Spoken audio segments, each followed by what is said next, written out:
as we are running short of time, so I go to straightforward. My topic is role of color Doppler ultrasound in evaluation of the focal swellings.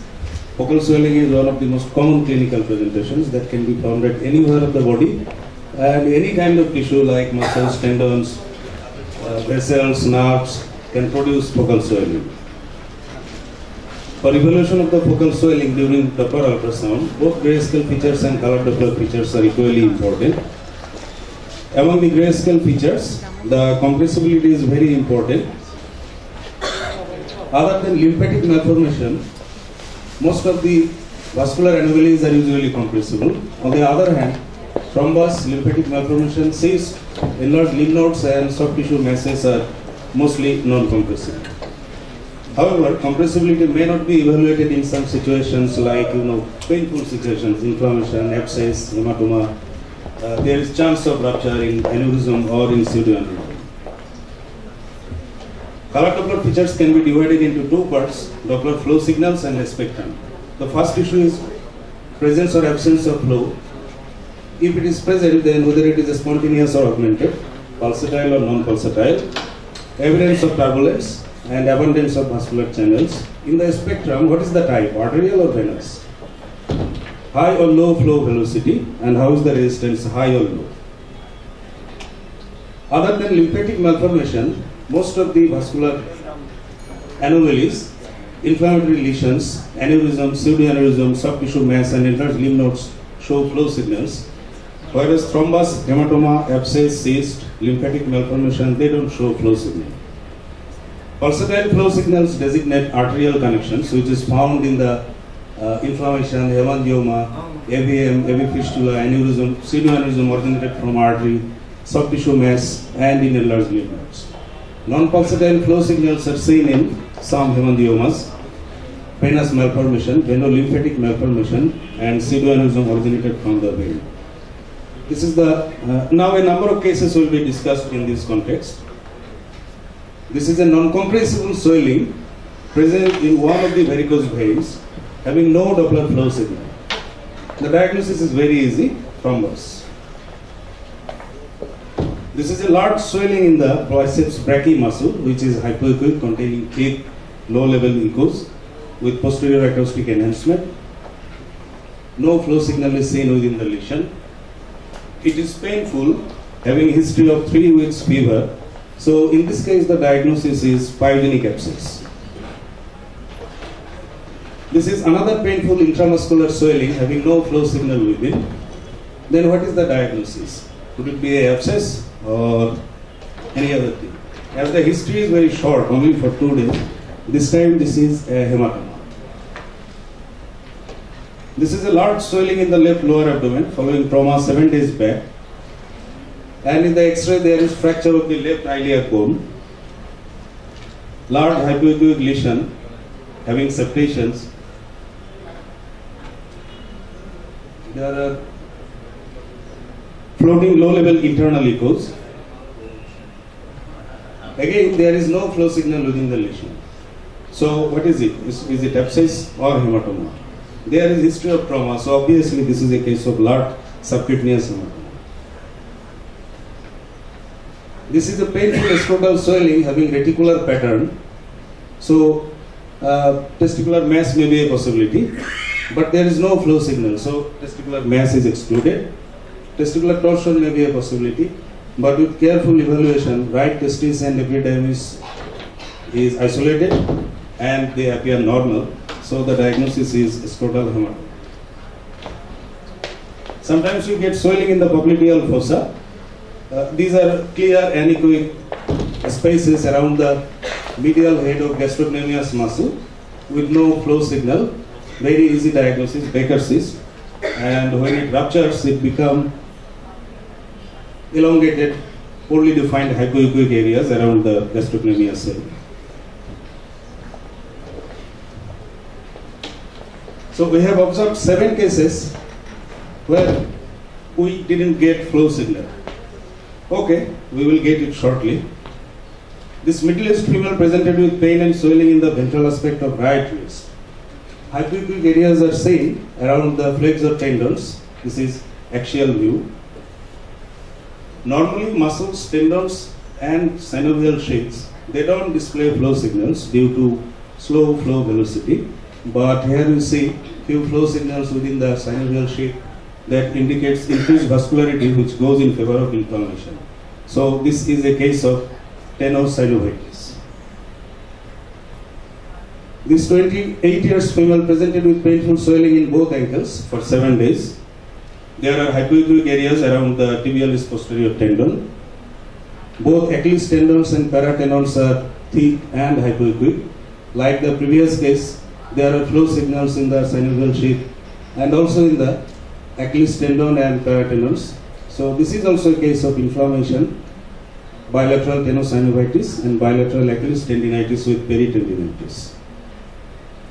This is another painful swelling where you can see thickening and irregularity of the left tendoachilles. But two more things, there is loss of fibrillar pattern and absence of flow signal. So this is not a case of inflammation. Rather, this is a case of complete rupture of the tendoachilles. Let us deal with some other form of swellings. This young male presented with swelling in the back of right shoulder, which is compressible, heterogeneously hypoechoic. Few flow signals are seen within the lesion, but these are not spontaneous. These are achieved by augmentation. So this is a form of slow flow vascular malformation and it should be considered as hemangioma. Large, septated, situated just anterior to the common carotid artery and internal jugular vein. Arterial veins show normal flow signals, but within the lesion there is no flow signal even after augmentation. So already I have told that one of the form of vascular anomaly which is non-compressible and which will show no flow signal, and that one is lymphatic malformation. This 42 years old presented with lobulated swelling in the dorsal aspect of left upper limb and numerous compressible, mostly compressible and tortuous channels of variable sizes are seen in the subcutaneous tissue and in the muscles.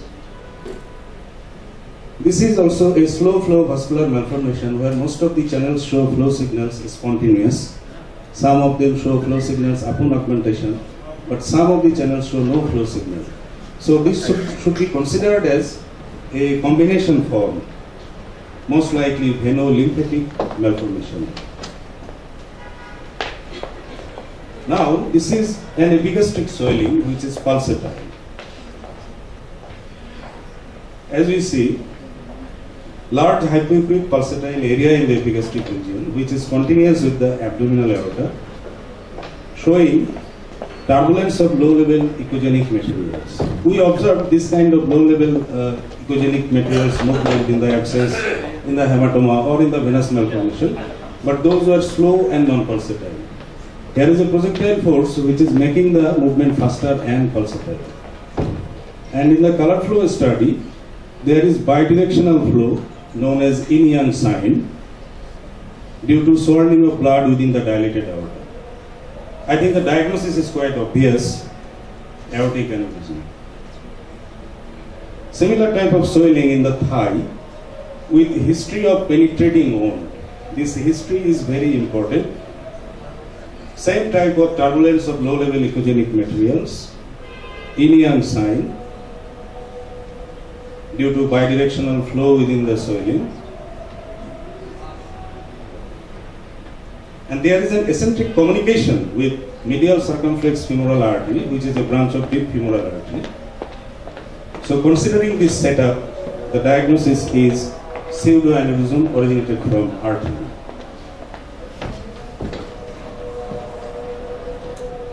This is an inguinal swelling which is compressible and hypoechoic, showing flow signals, spontaneous. There is also eccentric communication with the great saphenous vein. So pseudoaneurysms can be originated from vein also. This is a non-compressible swelling present at the carotid bifurcation, causing splaying and partial encasement of the internal and external carotid arteries, showing multiple vascular channels within the lesion. that is direct communication with the internal and external carotid arteries.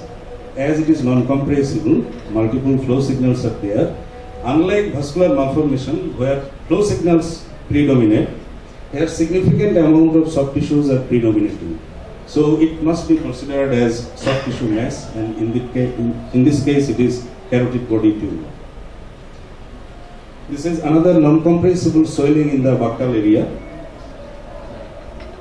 Like the previous one, there are multiple flow signals within the lesion. However, there is predominance of soft tissue components. So again, this is also a case of soft tissue mass, which is proved histologically as invasive squamous cell carcinoma. Benign soft tissue mass may not show significant flow signals, but the malignant soft tissue mass usually show moderate vascularity in the background of significant soft tissue component. Enlarged lymph nodes can produce swelling, but they can be identified along their anatomical distribution, morphology, and characteristic central flow radiating from the hilum. Lastly, two cases of scrotal swelling will be discussed. Both of them are painful, and in this situation, two things, orchitis and torsion, make us confused. Severity of the pain, elevation or rotation of the testis, change of echogenicity or echotexture. All these findings may look similar in both the cases. And nothing but Doppler study can conclude with full confidence. So there is mild rotation, there is mild swelling, but this is not enough for confirmed diagnosis.